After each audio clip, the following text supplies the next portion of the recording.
महाभारत में आज ये तस्वीर आपको दिखा रही हूं कि कैसे 4 जून से पहले ही 400 पार का खाता खुल गया है। ये मैं क्यों कह रही हूं, क्योंकि 4 जून को तो नतीजे आने हैं 2024 चुनाव के, लेकिन उससे पहले बीजेपी का खाता खुल गया है सूरत की सीट से। सूरत से बीजेपी के जो उम्मीदवार हैं वो जीत गए हैं चुनाव। अब यह खबर जैसे ही आई, इसे लेकर बहुत सारे हमले बीजेपी और सीधे नरेंद्र मोदी पर हो गए।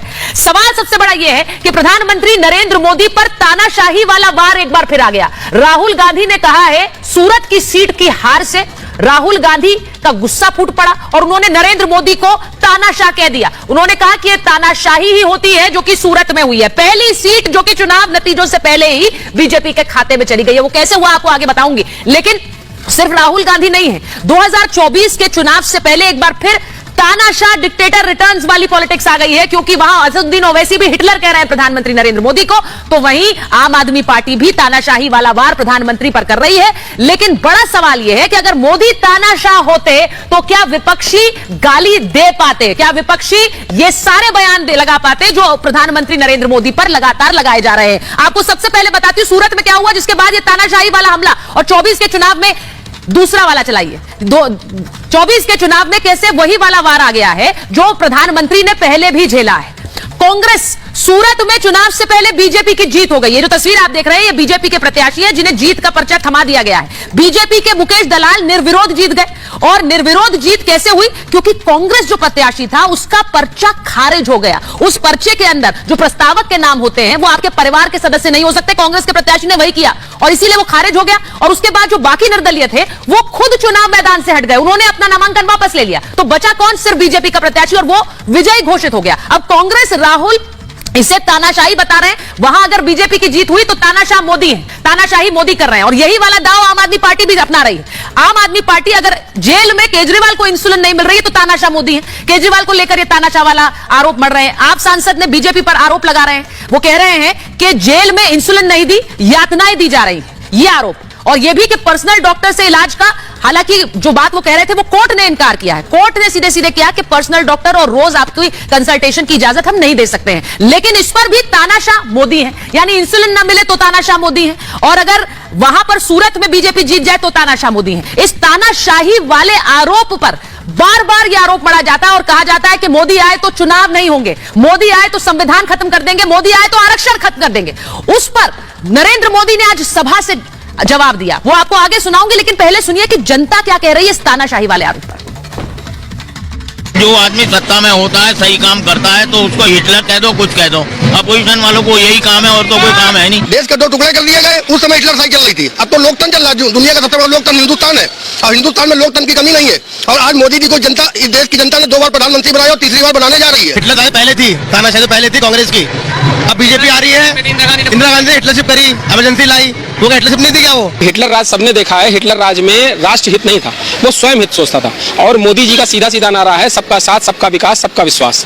तो इसमें से हिटलर कहाँ से साबित हो गए? नहीं, वो बिल्कुल गलत कह रहे हैं। वो हिटलर नहीं है, वो देश को उन्होंने कहाँ से कहाँ पहुँचा दिया। जो कांग्रेस नहीं कर पाई 70 साल में, मोदी जी ने कहाँ से कहाँ पहुँचा दिया उसको। धर्म जाति के नाम पर बांटने वाले लोग, भ्रष्टाचार करने वाले लोग, जनता का पैसा अपने घर में, अपने परिवार में ले जाकर उनको फुलाने वाले लोग के लिए मोदी जी हिटलर होंगे, क्योंकि मोदी जी ने चोर उचक्कों, भ्रष्टाचारियों को निकाल के देश के सामने ले आए हैं। तो ये जो आपको बयान मैंने सुना है, ये प्रधानमंत्री नरेंद्र मोदी को जो लोग तानाशाह कहते हैं और कहते हैं कि वो आ गए तो चुनाव नहीं होंगे, आरक्षण चला जाएगा, संविधान खत्म हो जाएगा। प्रधानमंत्री ने आज अपनी रैली से इसका जवाब दिया है और यह भी बताया कि वहां कांग्रेस के नेता कैसे अपने लिए अलग संविधान की मांग कर रहे हैं। जरा सुनिए, यह रिपोर्ट देखिए और फिर महाभारत।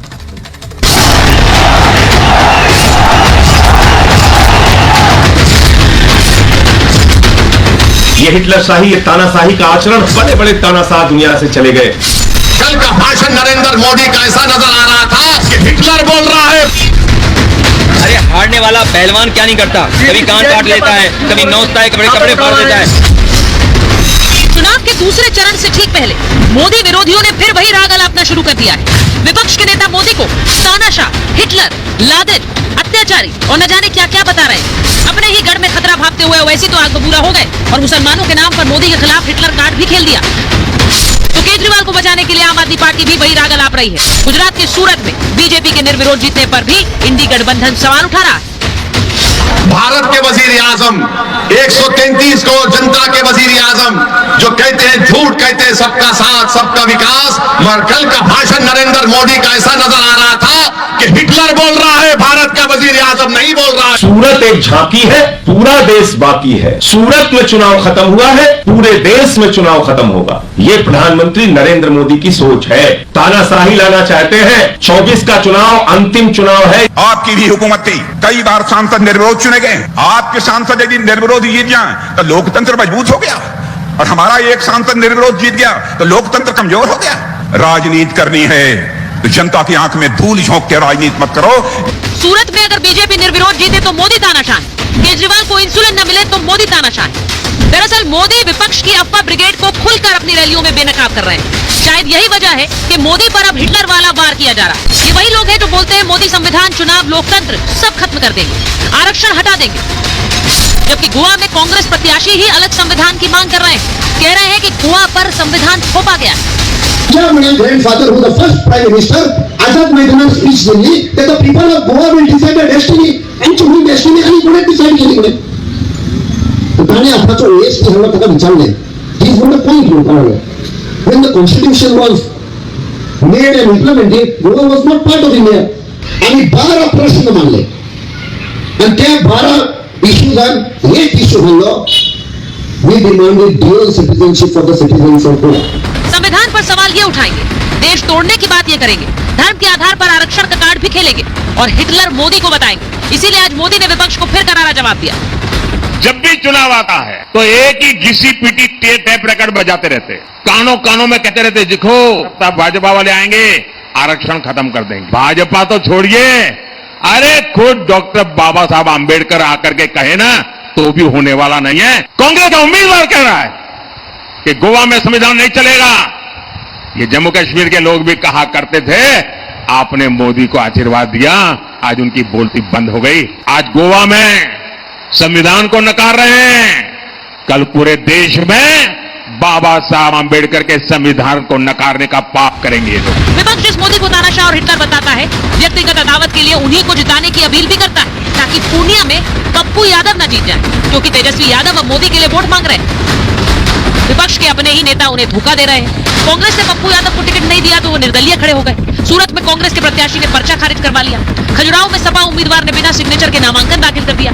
यानी अपने ही जब साथ नहीं तो मोदी तानाशाह बन गए। और क्या मोदी को तानाशाह बताने वाले 24 में एक एक सीट इसी तरह से पार कर पाएंगे? इसी पर आज की महाभारत।